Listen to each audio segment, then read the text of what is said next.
আমি উপায় নাই ফাঁসিয়া গেলাম।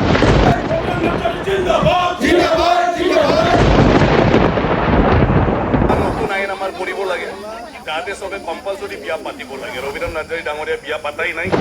যেমন ভাবে আমাকে খাইদা বুদ্ধি করিয়া ফাঁসাইলো, আমি উপায় নাই ফাঁসিয়া গেলাম। আমার ট্রাইবেল আমার সর্বানন্দ সোনোৱাল ডাঙরিয়া বিয়া নাপাতিলে। কিমান মেধাৱী মানুহৰ বংশ পৰিয়াল কিমান মেধাৱী হলে, গতিকে ট্ৰাইবেলৰ ইণ্টেলেকচুৱেল মানুহ কম হোৱাৰ এইবিলাকো কাৰণ। গতিকে ৰবীন্দ্ৰনাথ নাৰ্জাৰী ডাঙৰীয়াৰ সন্তানে কিমান ইণ্টেলেকচুৱেল হলে হয়। আমি উপায় নাই ফাঁসিয়া গেলাম। ট্ৰাইবেলে আগবাঢ়িব নোৱাৰাৰ কথাবিলাক তেনেকুৱা আছে। জিন্দাবাদ জিন্দাবাদ জিন্দাবাদ জিন্দাবাদ জিন্দাবাদ